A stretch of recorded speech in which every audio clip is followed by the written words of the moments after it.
Record button. Cool. We're recording. We're meeting with Tom Cvikota. Hi, Tom. Hi, everyone. All right. So you are involved in publishing fine art prints, yes? This is my 43rd year as a professional in the business of prints, publishing, collecting, collaboration, you name it. I've been doing this for a very long time. Since you were in diapers. All right. So wait a minute. Let's go backwards. This is how I like to start. Where did you grow up? Did you think you were an artist? Did you go to art school? How did you get from childhood to where we're sitting today? Well, I was born and raised in Chicago, so I'm a native here in town. And I went to school, the University of Wisconsin-Madison, which is very well known for its printmaking background and a tradition there. And prior to that, I had been part of a demonstration that was out at a small junior college called Harper College. It's out in the it's actually the northwest suburbs, Palatine, Illinois. And they had just acquired a series of prints by Landfall Press, and specifically prints by Sol LeWitt. And he happened to be an artist that I was interested in. I was really fascinated by his prints being something that weren't figurative, that were a kind of systematic approach to making marks. And so I introduced myself and was asked to take part in the demo because I had some experience making prints. And so I worked across from the director, Jack Lemmon, for the entire afternoon. And I screwed up the courage to ask him if there was ever an opportunity at Landfall, which was based in Chicago, to be an intern. And he said, sure, call me in the spring. The demonstration happened in January. So I called him and left a message and was told, not by Jack, by someone in the shop, that he would get back to me. Months went by and I assumed that nothing was going to happen. And one afternoon I got home and I was still living with my parents at that point. I was 19. And my mother said, "You got a phone call from Jack Lemmon." And I said, excuse me? And she said, well, I thought it was interesting because I told him, well, I'm Tony Curtis. All the blood fell completely out of my face and head. And I said, "You didn't say that." She said, well, he seemed like he kind of took it well enough. I picked up the phone, I called, and on the other end of the phone was Jack Lemmon. And I said, "Jack, my name is Tom Cvikota, and I believe you may have called my house this morning." And he said, "Yep." And I said, "Is there an opportunity for me to come be a part of it?" And he said, "Be there at 7:30 in the morning, Monday." Hung up the phone, and that's all I got. I knew where Landfall was when it was located in Chicago, so I had to get myself to downtown Chicago from the northwest suburbs, and I started working there in 1974. So from 74 through the summer, I had an opportunity to go and be a part of the workshop, working as an assistant, being on press. And the first person that I was led into the artist room to work with was Claes Oldenburg. He was making a series of prints, and it was, you can imagine the kind of flop sweat that takes place when you're confronted with someone of that stature. So sure enough, we hit off very well with a bang, and it was Claes Oldenburg that summer, Chuck Close, Robert Cottingham, Dennis Oppenheim, William T. Wiley, and we did a series of prints with a very interesting painter at that point, Pat Steer.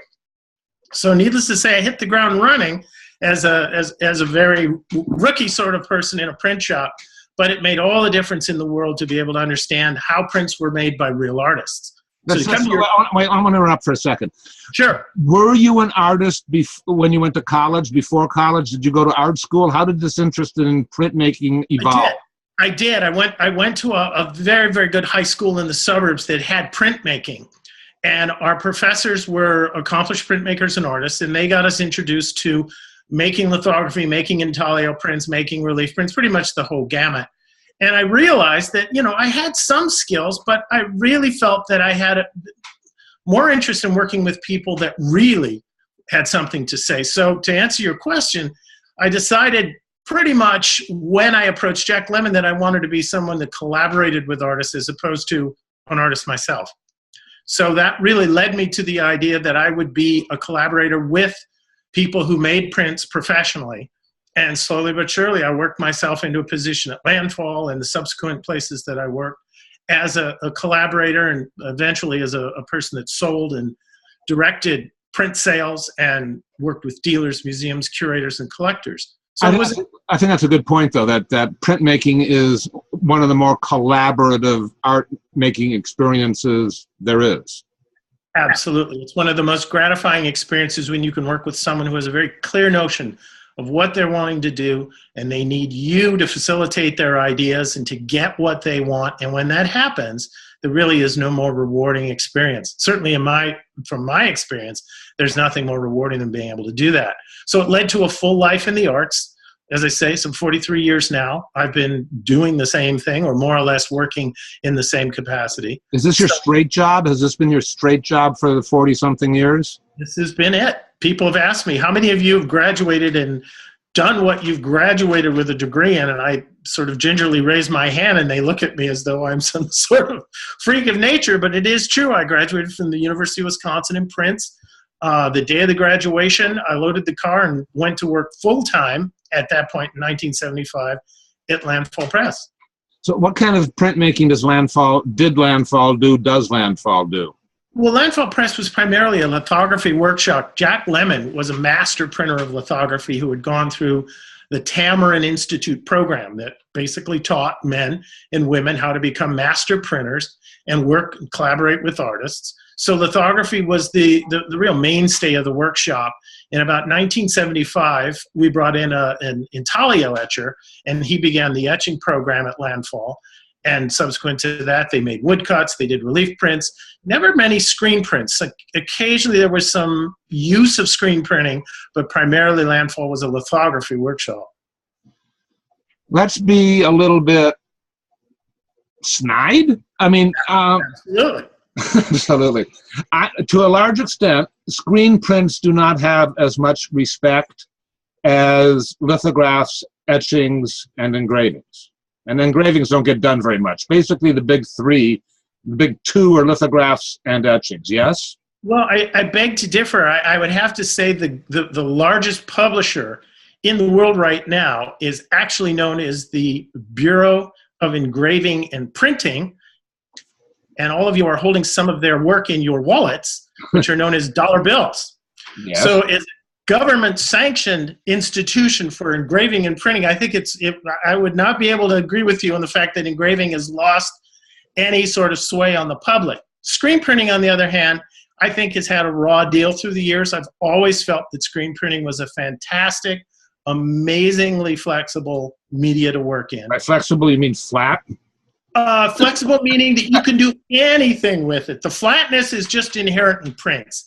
Not so much. I mean, I don't know. I'm being critical of screen prints. What about, to get touchy further, since we've begun, what about giclées? I keep thinking chiclets. Chiclets, right. What about giclées?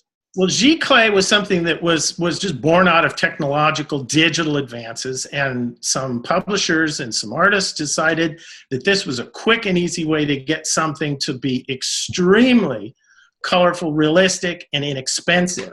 And as a result, giclées, I think, have more of a stigma right now than screen printing ever had or ever will, because they really do not utilize any aspect of the artist's hand.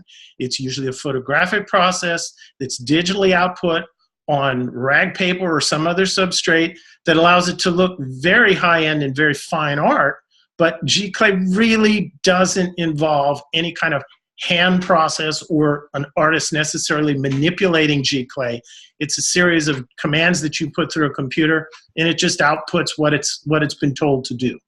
All right, but let's take this even a step further and be clear. I mean, essentially, that's the same process that could be used for an artist to take a photograph or create art on their computer and then render it on a digital printer, and it's a totally parallel process to a giclée, but in my mind, generates an original work of art. Absolutely. There is that distinction, because when giclée was brought out, it was really set up and marketed to be a fast and easy way to create editions, color editions, either a photographic image or perhaps the scanning something that had been drawn or painted and then turning that into a print.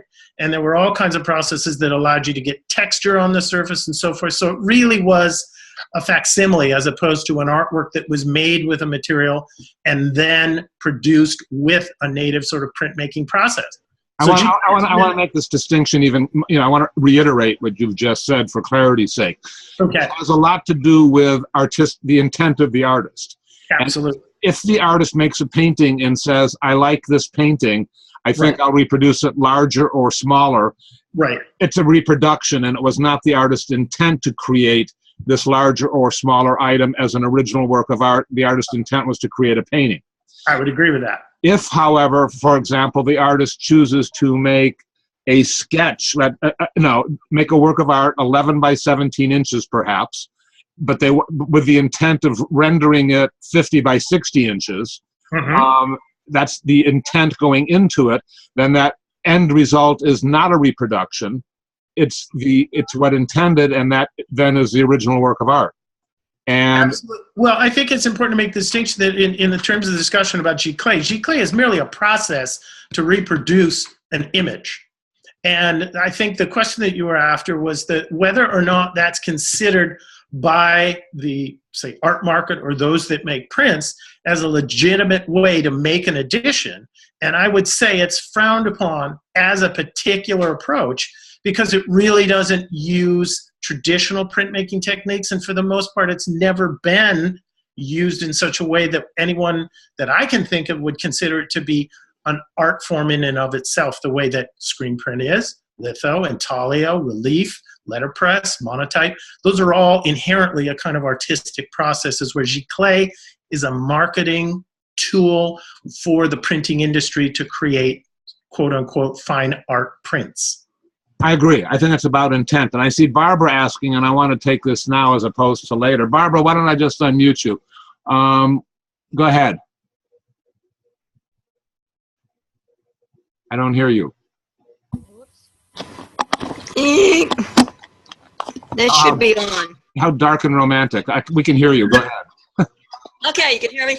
Well, if you take a giclée that's printed on canvas, and it's acrylic inks, and then you turn that and paint on that and use that as a base that you build from there to another image where parts of the giclée are showing through. So essentially it's an original work of art that you've done on a giclée.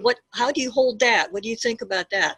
Well, I think once that's been manipulated by an artist with paint or some other substance, then indeed it becomes a unique work of art. The substrate or the image that you're using to draw on becomes a kind of basis for the artwork.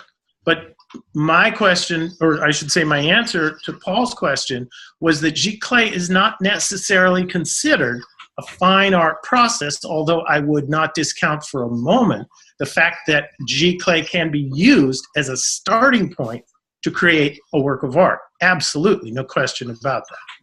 Thank you. Absolutely. So it's subtle. I mean, I will get into this more, but I want to go back to Tom's story. It's subtle, and then interpreting intent is subtle, and absolutely. And that's part of what makes giclées a little bit, in my mind, unrespectable, because it treads on that subtlety, and I think pushes it a bit in the wrong direction. So were you ever a master printer? We're going back to the main story. No, I wasn't. I mean, I had my time that I spent in the workshop working with artists, assisting the master printers, but I never felt as though that was going to be my calling. And by total fiat, I ended up going out of the workshop and into the art world, selling the editions of Landfall Press as a result of the sales director we had. She'd had her first child and was ineligible to travel. And we had some trips set aside. We had some art fairs we had to attend with the material. So I was asked, please, would you be our representative and go out? And I'd never looked back since then. I mean, I do enjoy making prints, and I do enjoy working with artists at this point. But at no time will I ever consider myself a master printer. But it's part and parcel of how I understand prints, because I know how they're made. I understand the processes and what artists go through, so that when I'm working with an artist to publish, I inherently know what they're looking for and some of the things that they might need to realize the image that they're coming to produce. Okay, so now let's talk about how do print, let's take a lithograph. How does it get made? What's the relationship? How do we know when to print it? And then we're going to talk about how does it get into the world? But from the standpoint of a publisher, which is what I suppose I need to be identified as for the purposes of this conversation, right, is that I would contact an artist that I was interested in their work and interested in doing something with them, publishing an edition, and we would meet and we would discuss what image and what sort of project we would engage in. And at that point, we would have to decide what the medium was. And so for the purposes of the conversation, we're going to do a lithograph. So the artist would come to the first meeting with the printers, and we would lay out a series of drawings or works or whatever it was they were using it as a kind of starting point conceptually. And then the artist would either draw, the artist would either find some photomechanical means to get the image to the stone or the plate. We would decide how and what would be the most efficient way to make the image with the artist's hand and collaboration. And at that point, once the image was drawn on the lithostone or, say, the aluminum plate, then we would go about the process of processing the drawing, which is a chemical process that you engage in. The master printer etches, as it's known, the plate or stone to secure the image so that it's ready for printing. And once we're confident that we have the image stabilized and it's ready to print, we'll start to do what's called proofing. And we'll pull impressions from the stone or the plate, and we'll see the quality and we'll see the richness of the drawing or not, and subsequently allow the artist to go back in and make adjustments, change, do whatever they need to do. So the process really is first between the artist, the publisher, and the printer, and then it's the artist and the printer, and then the artist assessing what he's done with the printer, and then the three of us sit down and we look at what's in front of us and decide how to go forward, how to change, whatever we might need to do to realize the best possible project that the artist had in mind. So the lithograph has to become stable in order to print it in any edition size. If it's not, you can print two and the image will disappear. And you don't want that because of the time invested on the artist, the publisher, and the printer. You need to have a master printer to make sure that things are done properly and that the results will be absolutely as intended. All right, so Patsy asks the question, how do you determine edition size?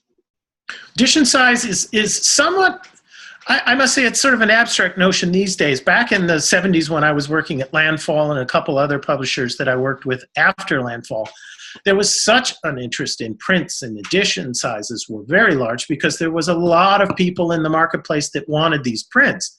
So my rule of thumb is to try and determine who is interested in this artist's work or in your prints as an artist, and try and get a count in your head. How many would you think you might sell? As a rule of thumb, I think 10 prints might be the small edition as possible because you'd have 10 prints, you'd have some of your proofs, you'd have a proof for the printer. So you might have 15 prints printed, but the edition might only be 10. Let's say you're working with an artist who has a very active market, and that artist has a lot of dealers, a lot of collectors that are interested in the work. You might make somewhere upwards of 25 to 35 prints. But I feel the days of, say, 50 to 100 prints in edition are well over. And it's a very difficult thing to justify right now, big editions in this particular marketplace. But for an artist, if you feel that you have people that are interested in your work and 50 is enough, print 50. Don't you think, though, that creating some sense of scarcity is a good idea? Well, it always drives, yes, it always drives value in the market. I mean, through the history of prints, there's been large editions, small editions, editions printed by artists, editions printed by printers. And really, it's, for the most part, serious collectors of prints are after the image and the quality of the image. So it can be 2 in the edition, it could be 200.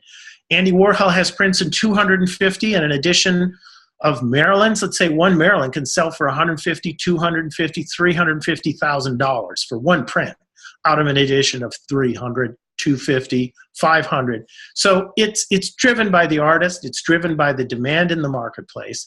But I would agree with you that smaller edition sizes create some sense of scarcity and rarity, and they tend to create some, what shall I say, I guess people are motivated to act now when an edition comes out, because 20 prints usually sell out rather quickly by somebody who's well known or has a very strong market. What does a publisher do? Well, a publisher works on the assumption that they know a marketplace for the artists that they've contacted, and we know exactly where we're going to place these prints before we even start. And usually it's an arrangement with the artist and the artist dealers and some of the collectors that we know are interested in the artist's work. We create some energy behind it by speaking about a project that's forthcoming. We're talking about something that's going to be happening. And we get a sense very early whether or not there's going to be a lot of interest in this particular project. And once we have a sense that there will be, then you proceed and you go forward and you adjust based on what the artist has made in the workshop during that proofing process that we talked about earlier. And once that's decided upon, and you can share some of those proofs early on with some of the artist dealers, some curatorial people, and you get their response, you know that you have something really special or something that might need to be re-examined by both the artist and the publisher. Let's take the publisher and talk about money. Are you always working with a given printer, or do you work with multiple printers? Are you working with the artist comes to you and you take the artist to a given printer depending on the project? Or does the printer come to you and say, they're working with an artist, Tom, we're working with an artist, Tom, do you want to publish this? How does it work? I would say all those instances have come up in my career. I tend to be an independent from the standpoint that I don't maintain a print shop or a staff of printers or people that, say, Landfall Press or some of the other major publishers do. So I'm more or less, I act much like a film producer. I approach a particular project and I try to hire the best possible people to make sure that that project's done well and to the artist's intention. So the money part of it comes from, I finance, I work with the artist on a budget. We work with the with the print shop on a budget to actually produce the prints. And it's a fine balance, obviously, but it is something that, as the publisher, you're responsible for paying the artist, paying the printers, and making some money for the publishing company, which is me. And you need to know your market to be able to realize whatever investment you've made. You can have some pre-sales, you can have some subscription.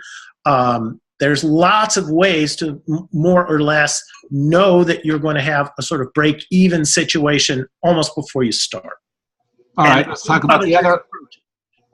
I'm sorry, say that again.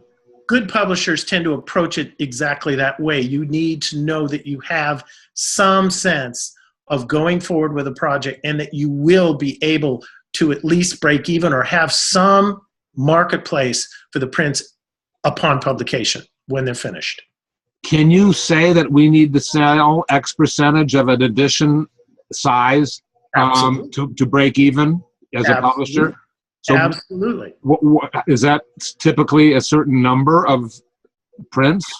Well, it depends on how involved the print is. I mean, if an artist is making a one-color print and you're doing 20 prints, and let's say the budget for that is somewhere in the area of $5,000, and let's assume that the print sells for $500, it's pretty simple math. You need to sell 10 of them. Now, that $500, is that at retail? Is that at wholesale? So now you get into the real fine points of how you actually sell prints within the art market, to dealers, to collectors, which are generally at retail, less a discount. I'm sure you've all discussed how you price your work. It's no different for a publisher. You have a retail price, you have a wholesale price, and then you have a price for museums and preferred collectors. So there is a kind of equation that you do work with based on cost and how many prints you need to sell to break even and where the profit comes. How do artists get paid? Artists get paid, usually it's a quarterly situation. You have an accounting system that basically you agree with an artist that each quarter there will be an accounting sent to you. And if there are checks that are needed to be sent, they will be sent on a quarterly basis. So if you have an edition of 50 and you've sold 10 prints in the first quarter, then you know that the split between the publisher and the artist, which is usually like the galleries, a 50-50 situation. You've paid the printer. You are out of pocket. You are out of pocket. The publisher's out of pocket. The artist is kind of out of pocket. They haven't spent money per se, but they haven't earned money. They've invested their time in it, absolutely. Yes, they've invested sweat equity. and their reputation in working with you as a publisher. So their expectations are that your ability to do business properly, your ability to make an accurate accounting of sales and what is going on with that particular edition. It's a relationship that you must maintain, and it's something that you must be consistent with, or you don't find a lot of artists wanting to work with you years down the road. Aren't there also situations where an artist makes a print and they and the printer, I don't know about the publisher, split the edition, and that constitutes the artist payment, and they're kind of competing with each other? Absolutely. That happens more and more because there's a lot of printers that love working with artists and invite them or have a relationship with an artist, and they'll do just that. They'll split the edition. The artist gets half, the printer gets half, and then they have some arrangement, one would hope, to not fall over one another's tracks within the marketplace, but to know exactly who is going to approach whom with their share of the prints. So if you're an ongoing business, a publisher like myself, you need to have some relationship with the artists that say, okay, let's say the first 10 prints I will be responsible for selling. You have your proofs and your artist proofs, and those are yours after we've done, say, the first 10, the first 5, whatever is sort of an equitable relationship with the artist. You agree to that, and everybody basically goes forward with the notion that's how we're going to do business. Does the price of the print and the wholesale price of the print change over time? It depends. Some do and some don't. Some prints double in value the day they're published. Some prints stay. There are prints in inventory at various publishers right now that have maybe gone up in 20 years, an increment of maybe 10%.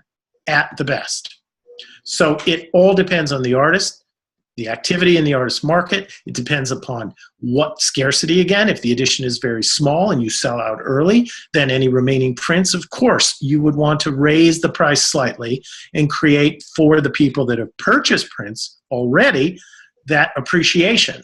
But there's some printers where the prices have gone up astronomically. Oh, absolutely. Absolutely. And that's all factored in based on the popularity of the artist's work. You start with a low price to get people to purchase the prints, and then as the popularity or as the artist's reputation sort of puts them at the next level, then everybody basically ends up in a situation where you benefit from this rising tide with the artist's career, the marketplace, as well as more work that the artist is producing that's very desirable. I'm assuming, and I don't know if Jasper Johns is making prints anymore, but I'm assuming that sometime towards the end of his printmaking career, he's still clearly making paintings, he wouldn't be getting a percentage of the price of the selling edition. He'd say, I'll do this for $200,000, take it or leave it. Is that right? Or well, there are circumstances where someone like Jasper would be in a situation where a publisher would approach him, and it might be those circumstances and terms. But Jasper's one of those artists that has the luxury of having and maintaining his own print shop and studio. At his studio up in Connecticut, he maintains an etcher that he works with up there, and they publish under an imprint that is theirs alone. So they control their costs. He can literally walk from the painting studio into the print studio or drive over to where the printer is actually working and create his own editions within his own world and purview. Other times, Jasper's approached, or other artists of that caliber are approached by by publishers. And yes, in fact, there is a kind of relationship where you pay up front to have the privilege of working with someone of that substance and with that kind of marketplace. So it all depends. It depends on the publisher, depends on the artist. There are a fair number of artists who have their own ability to print their own prints. Absolutely. Do you publish with those people ever? Only in one instance I've had the opportunity to do that. One of the people that has a fantastic workshop and still works with all kinds of different publishers is the artist Ed Roche. He has a print relationship with Ed Hamilton, who was a printer that he's been working with for probably 30, 40 years. And they run a small studio in Santa Monica where they work with their friends. They work with Ed's work. It's a wonderful collaborative situation with an artist on that level where he maintains his own print shop, but also contracts and works with other artists in his own studio. So it's a very interesting situation. If you have a reputation that allows you to go and visit people with substance like Ed Roche or Jasper Johns or some other artist, you are on occasion able to strike a deal or create a project with them and go forward. And it may be a one-off, but the idea is you may have access on the basis you described. Let's take our friend Tony Fitzpatrick, who decided many years ago to have a press and sold subscriptions, which ended up paying for all the printing material, the press, etc., that he needed. How does that work? It's a brilliant concept, and it's one that more artists should look at because of the idea that Tony understood his market. Tony had control of his market and knew exactly who would be interested in the work that he produced. He realized that if he were to control his own print output, it would be a smart way for him to cut out, so to speak, the middleman of a publisher, the middleman of a dealer. Tony sells his prints direct and publishes them under his own guidance and direction with a master printer. And so it's a fantastic concept, and it's a really smart way to go about it as an artist. If, of course, you can afford the facilities and a printer and have the ability to really sell your work on the basis that Tony does. He has a very, very strong market. But he did it by subscription, how does that work? Subscriptions work, basically you get a group of collectors that have possibly been buying your work or have been interested in your work, and you approach them with the notion that for a specific amount of money, they would give you more or less like a stipend every year, and they would get every print that you would produce within that time frame for a particular amount of money. And if you're really good at marketing and understand what the economics are, you could make a very attractive deal to these subscribers and still cover your overhead, make some sales, and get work out there vis-a-vis your prints. So subscription is a great way for you to establish a collector, a group of museums, whomever. It almost can be sold to anyone, a subscription. There's corporations that have bought Tony's subscriptions. I believe there's 1 or 2 institutions that are on his subscriber list. So it's a very, very smart way to do exactly what he's doing to market his work. All right. There's a lot of people with questions. Let me ask you another one, and then we're going to open it up to these guys with their folks with questions. Great. So what you're talking about, Tom, is super sexy. I've never made prints. Goddamn, I would really love to. Now what do I do? Well, what you need to do is you need to look locally, wherever you are, and find those individuals that are making prints that you could get access to. And so if you had decided you wanted to do a litho, let's say you wanted a litho with some letterpress, a litho with some screen print, you would need to find within your area all those resources, or approach someone like myself who has contacts with those resources and present to myself or to the printers the project that you want to make. And those people are so skilled at what they do, they'll know instantly what it'll take to do what you want to do, and they can give you a quote, and you can go forward on the assumption that you will be fronting your costs to the printer. And if the printer is sufficiently interested in what you're doing, you might be lucky enough to have that 50-50 split that we talked about earlier, where the printer will reduce the cost of making the edition for getting half of the edition. You get prints, they get prints, and you get a fantastic print by working with some wonderful printer, assuming you find that person. Where do you find these people?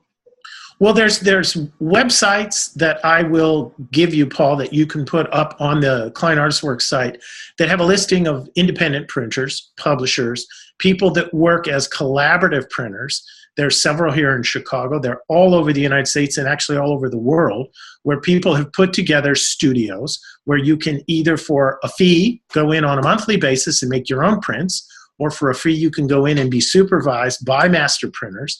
So there's options all across the board. If you have experience making prints, you can rent facilities and actually do the work yourself, or you can contact printers and see if their schedule permits a project.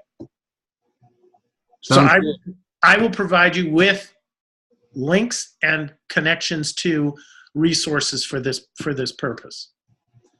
Okay. I will send out the recording of this tomorrow or Wednesday. Okay. If you can do that, I'd like to send it out Sure. at the same time. Yeah, I'll send them to you tonight. I'll give you a decent list of links that give you access to print shops and people that are in a particular position like myself to look at artists' work and consider it for a possible publication. Fabulous. All right. Danielle, it sounds like you have a few questions. Pick one or two and go ahead. Okay. Hi, Danielle. Let's see. Hi. I was wondering, do you move individual prints better, or like a collection of prints on a certain topic as a book together better? Well, it As in- depends. I mean, if you're an artist that likes to work in series and puts together a body of work that has a strength by being a suite or by being shown as a triptych or a pair of prints, then yes, it's appropriate to have those things shown in that way. But as a rule, I usually am interested in prints that are solidly thought out as a triptych, as a portfolio, or as a single print. And I can usually tell by the artist's intention and the result whether or not it's going to be 1 print, 2 prints, 10 prints. Right. Depends on the artist. Okay. I also don't know how to categorize a project I'm about to start. It's additives, probably going to be using copper, and basically I'm doing 1 through 10 plates. Okay. So the first print's just the first plate, and then each plate reacts to the plate before it, so it's going to be a series of abstracts. And then when I hit plate 10, when I go to add plate 11, I drop plate 1. So like 1 through 10 is the first group, and then 2 through 11 is the second group, and then it just can kind of keep organically growing. Well, that's a perfect description of a conceptual approach to making prints, that whole series of prints, it sounds to me, needs to be shown together or sold as a set so that you can communicate the idea that you had, that you've just described. In that instance, I would keep those prints together.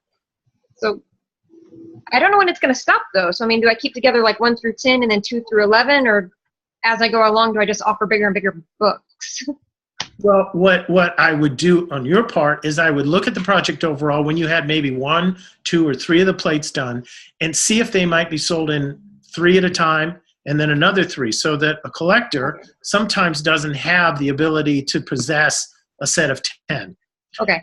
If you create a set that is interconnected and allow collectors to see the first 3, the second 3, the third 3, without having to commit to the full 10, sometimes that's an incentive to them to A, follow your work and see how the progression completes itself, and gives you an opportunity to see how this kind of project is going to be received, so you're not putting all this effort, time, and money into a project that at the end you find may not necessarily bear fruit the way that you anticipate.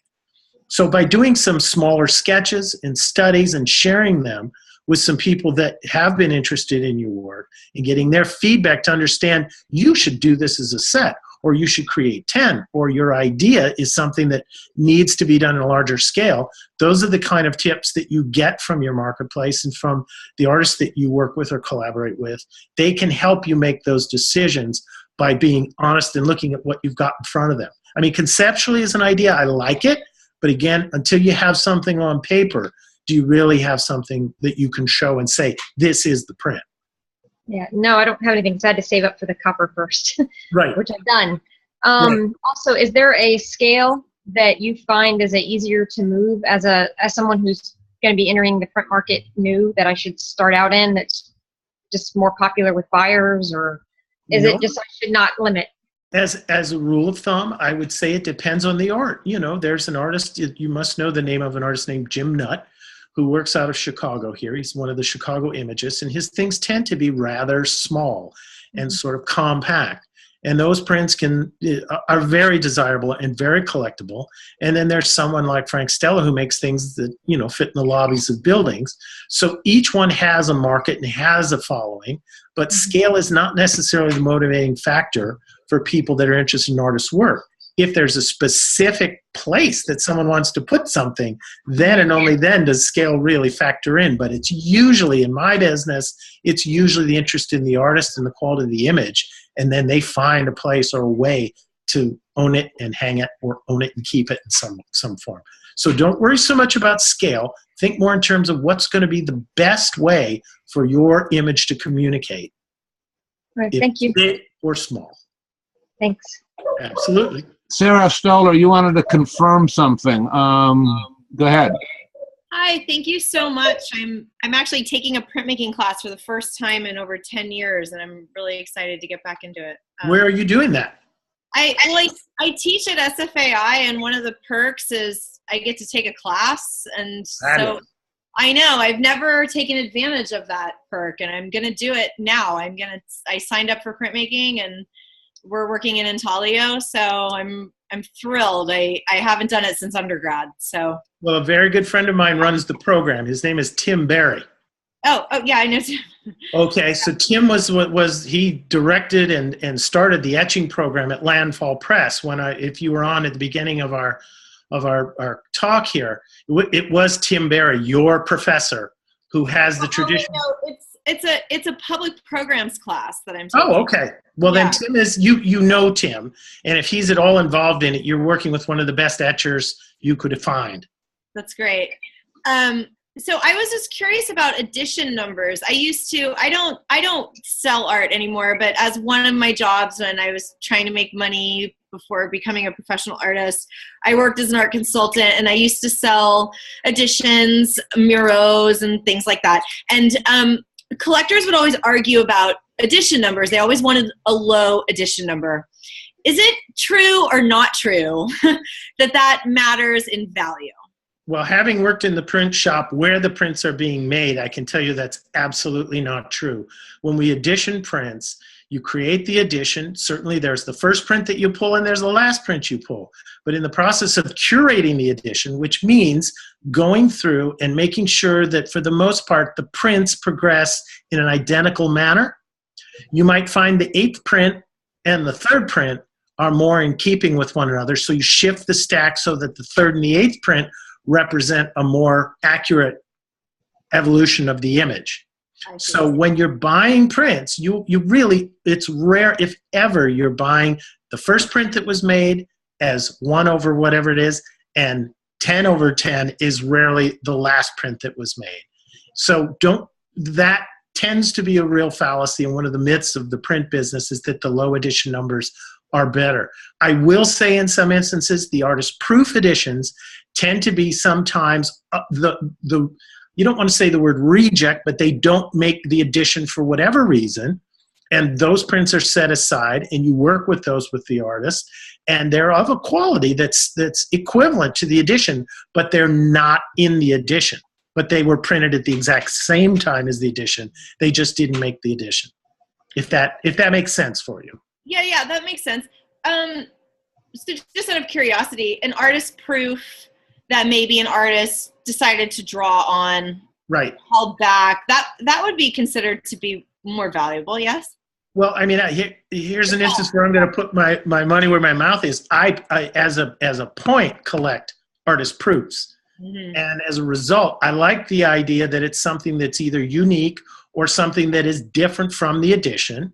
And sometimes there really are substantial differences. And when it's been hand painted, I have a number of artist proofs or trial proofs or things that were made as a specific notion that never became the edition, but nonetheless were significant and worth collecting. Mm-hmm. So for me personally, I find artist proofs and trial proofs to be preferable. Anybody can buy something from the edition. You can't always find an artist proof, a good one. Is it considered, this is my last question, and sure. Then thanks. Is it considered courtesy to give a print to your printer or the person who assisted you in printing? It's a tradition in printmaking. For years it was a courtesy until you were at the point where you were printing money.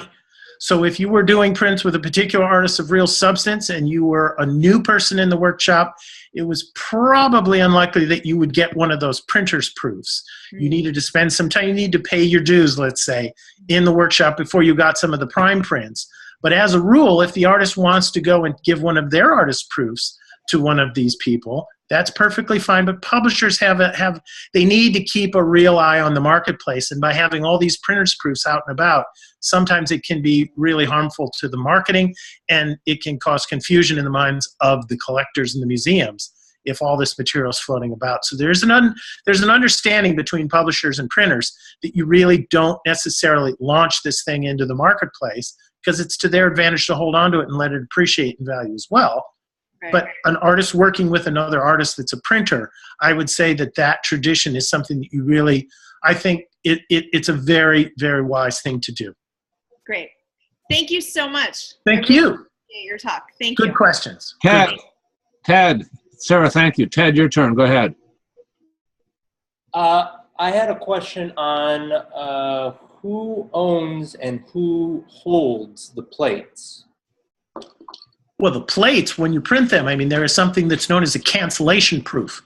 And basically what that means is you destroy the image from being printed again. And this is something that really became much more prevalent once the Tamarind Institute was teaching printers to print.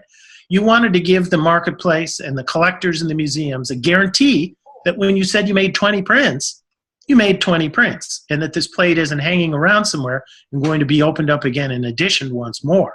So it is traditional at the end of an edition, when all the colors are printed, that you take the key plate, which generally holds the key image, and you destroy it with chemicals. And you pull an impression of that, and you hold that at the publishers, or if the artist wants it, the artist gets to keep it, and it is proof to show collectors and museums that the matrix, the original key plate, has been destroyed. And any project that I do, we destroy the printing matrix at the end of the edition, the end of the project. Now, there are instances where someone like Jasper Johns that Paul mentioned will use a print that they've made and rework it and create a new image with an older image that they've printed, and then that's identified as a state proof, or it's identified as entirely different print, but there is a sort of marker that shows the transition from the first edition to the second edition, or as we say, the cancellation proof. So if you're a reputable publisher, if you're an artist that wants to control their marketplace, you'd be smart to pull a cancellation proof of the plate or matrix that you're printing from at the end of the edition. What would be your suggestion if you were working with a printer directly, or someone who hasn't built a reputation? Obviously, someone in your position, you have a reputation that you built up and you have a reputation you want to protect. What about in the case where you're dealing with a printer who you've sort of negotiated with to do this, and they... Well, I'm sure this might be things that you've heard from Paul in the past, is be as professional as you possibly can and adhere to standards within the marketplace that make you a professional, and the standards that you adhere to as an artist to protect your market, to protect the prints. You insist, working with a printer, that this is the way I want to do it. And if the printer has some other notion and can justify their difference of opinion or their different approach, then that's a negotiable point. But for yourself as an artist, I would recommend that you really go forward with the idea that you will protect the integrity of the edition you say you've created by having these cancellation proofs and documenting all along the way the various colors that were printed, the materials that were used, who the printer was, when it was printed, where it was printed. These things give credence to you as an artist. It shows that you're a professional and you care about the system that exists for publishing. And it holds true for painting and drawing. Galleries like to have documentation from artists. It's the same way with prints. And it's a little easier with prints because you actually have steps that you're going through so that you can document each one of those steps and present it to another publisher, and they'll say, wow, this person really has a professional approach. I want to work with them because they understand what the standards are. It's an important distinction, because you can make prints and you can work in a school shop or as an undergrad or a grad student, and those prints are, in fact, student works. You know, for the most part, I don't think many people making prints in that situation consider themselves to be mature artists. So as a result, there can be a little leeway there with how you print and what you print and so on and so forth. But when you present yourself as a professional artist, someone that you want to have a relationship with professionally with a publisher or a printer, you must then work with the standards that are absolutely a part of our business. And there's actual laws of documentation in Illinois, California, New York State that I can't sell a print without a documentation sheet proving that there's so many prints printed by this printer at this time, and the document is signed by myself, the artist, and the printer. So there's a real formal system that's set up for print publishing that you can find evidence of how you go forward in certain books, which I can also include in the links with Paul, but there's a way to do it. Last question. What would you, somebody starting off doing prints and very early, what would be the minimum standard of printing, like silk screen that has a strong reputation and has like strong quality in terms of value in the art world when looked at it? Well, if you're working with a good printer of screen print, litho, intaglio, whatever, that printer establishes the value right there. So if you're working with a screen printer that is doing work with substantial other artists and has a lot of work in the marketplace, you're already bona fide by that relationship with that printer. So I don't think it's necessarily what particular media has any preference over any other. It's usually who you're working with, if you choose to go the route of working with a printer. It's who you're working with, and is their reputation substantial and professional, so that when you do go out in the marketplace and you say these were printed at whichever printer it was, that already connects with people in the business, and they understand you've picked a good collaborator. You're someone who's professional and smart and understands what the best is.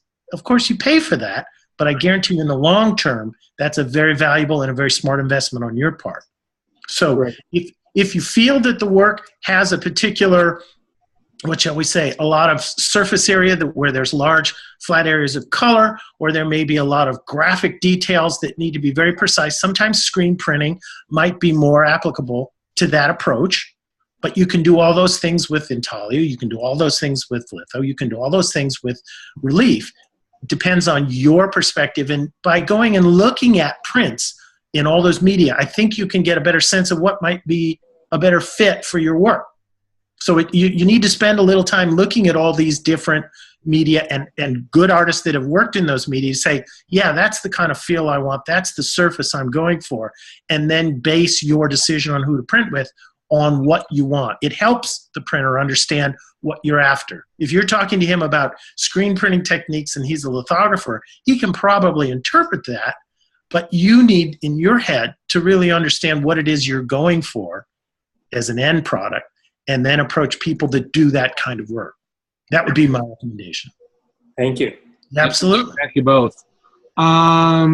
Alicia, you had a couple of good questions. Go ahead. Hi, I thank you for being here. My pleasure. One of my questions was how subscriptions work, which I understood a little bit on when you were talking about it. I'm trying to remember what my questions were. Sorry. Well, the subscription process, I mean, in simple terms, it's basically you are contracting with a group of supporters that they will support your work. And as a result, you give them a particular break in price, if in fact, most instances, that's what we do, for that support. So the way that galleries offer artists, or did at one point offer artists a stipend to keep them alive and working in materials, then the artists gave the dealer first right for artwork that they produced from the studio as a result of that stipend relationship. A subscription with prints works in much the same way. You have a body of work that they've seen, that they all enjoy and understand, and they know that your production is going to continue at a particular level of quality.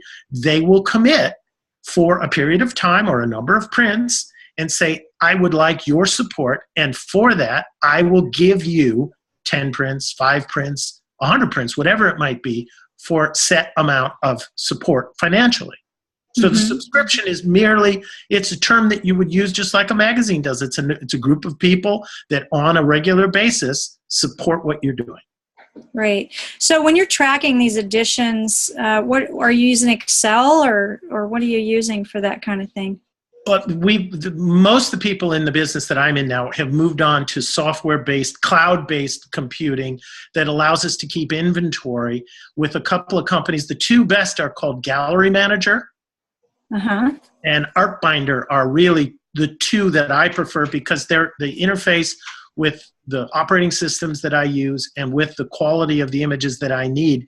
It's exemplary. I mean, there's lots of other ways you can do it. Sure, you can create an Excel spreadsheet. But in our business, because so much of our business is done online, people need to see strong images, and I need really, really good software and interface with a client in order to be able to make quick decisions with them and close a sale. The longer you wait to get people information, it gives them more time to decide and go, nah, not today.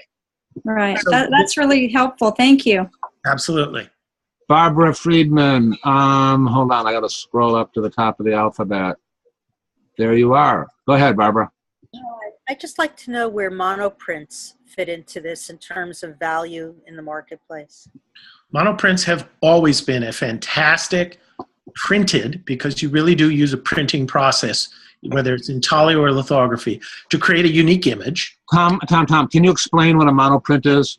Oh, yes. A monoprint is where you would work on a plate or a substrate. You could do it on a lithostone, an aluminum plate, piece of plexiglass, piece of glass, piece of wood, and you paint directly onto the surface, put a sheet of paper over the top, run it through the press, and pull the sheet up, and on it is the reverse of whatever it is that you've drawn with the materials. And so there's lots of fabulous artists that do monoprints. Jasper Johns has done a fantastic series of monoprints through his career. Most artists that I can think of that work in prints have at one time or another made a monoprint. And they're extraordinarily collectible. They're obviously one of a kind. And as a result, they do tend to fetch more money in the market. Thank you. Sure. The other thing about monoprints is that there is a ghost image that remains behind on the substrate, often plexiglass, Absolutely. that the artist can then draw some more on and embellish. And Right. you end up printing a series of monoprints where you see a sequentiality of images that, you know, they all come from well, each one comes from the one that preceded it. Yeah, Which- one of the great monoprint like what projects Danielle is by Go ahead, I'm sorry. Eric Fischl did an absolutely incredible series of monotypes in just the way you've described, using the ghost image and then working the figurative elements around them to do exactly what some of the paintings and some of his other prints have done, is create this kind of wonderful ghost-like situation with images and the way they're placed in the composition. He's a great example. I don't know what would ask here. Patsy, did you want to ask a question? I mean, I see a comment there that that's fine, but we don't need to ask that one. Patsy, do you want to ask something? Sure. Hi, Patsy. Hi. With photography, if we do abstract photographies, is there any way that can become a print somehow? What would be the Absolutely. How would you do that? How would you do that? Well, you would work with a printer that can basically create separations of your color photograph and your abstract work, and create it in such a way that it can then be printed either offset or by hand, or it could be an intaglio print. There really is no limitation to getting a photographic image, an abstracted photographic image, as a printed matrix. You can do that. You need to work with the right printer, but you can certainly do that. Who would you recommend here in Chicago?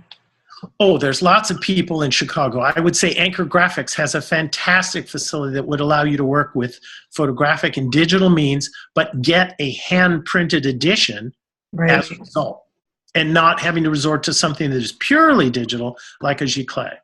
Right. Many people do. Many people do. I don't want giclée. I don't want to go to giclée. Yeah. I love this idea of opening it up.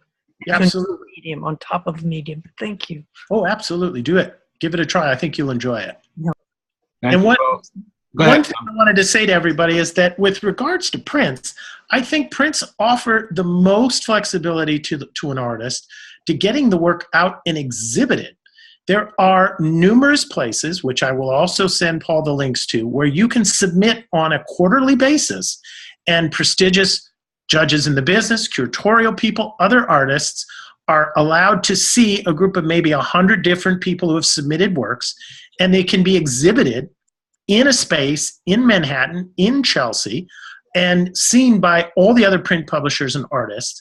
It's called the IPCNY. I don't know if any of you are aware of that, but that'll be one of the links that you'll be looking up.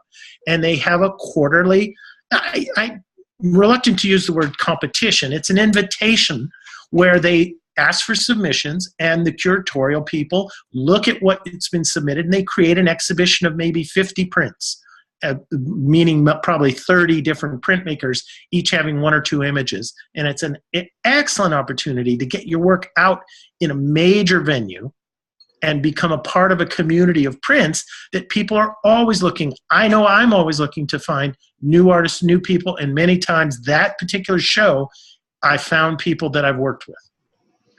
This has been great. I'm going to give Ann Navor the last question. Ann, do you remember your question that you asked back in the beginning? I'm trying to come around full circle. Go ahead, Ann. I don't. Sorry. You asked about how many print publishers and printers there are in the United States. Yeah.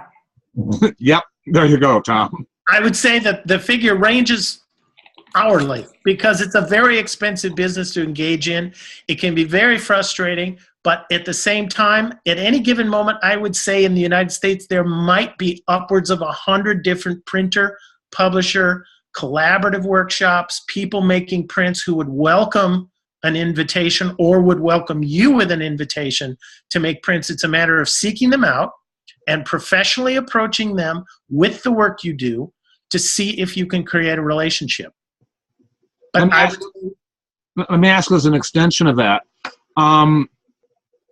Colleges, can you go take a single class at a college in printmaking and use that as a viable means of access to? It's one of the great secrets for people to understand is that you can go and take a night class or take a workshop, and for pennies on the dollar, you can have the full run of major university facilities and make prints on your own. So Paul's right to suggest that this is a way for you to go about getting access to print facilities and, more to the point, access to other printmakers who can help you find what it is you need, either technically or in terms of what you're wanting for feedback on your art. It's a great community, and printmakers I find almost more than painters because it's not such a solitary endeavor. Printmaking tends to be collaborative, and you need to share facilities, and as a result, everyone works together and wants to be proactive towards each other. It's a very, very good thing to remember. Connie wants the last question, or the last question. Next last. Connie, go ahead. I'm here as long as you need. Yes, I was wondering, there's that Fine Art America print website where, you know, you upload your images. I don't know if you're familiar with it, but you upload your images and then people can get on and pick out the sizes and whatever they want. Does that devalue artist work? I don't know of any serious artist that knowingly has their work on that website. I would basically encourage you to look at the links that I'm going to send Paul and see the places that are interested in serious people making serious prints and having them on and not selling it as a commodity. Even though, obviously, artwork can be a bit of a commodity, the idea is you want to be having a relationship with very serious people who are looking at serious prints and collecting them seriously. That's the best place for you to be. Fabulous. Tom, this has been super great. We've covered a whole ton of information. Thank you. I did okay following along. If this is all new to you guys, I'd listen to the recording again. You know, Tom shared a lot of information. He's going to send me some more stuff that I will share with all of you. Let me unmute you all so you can say thank you, and I will see you guys all next week. You all Thank you. Thank you all. Good, thank you. Thanks, Tom.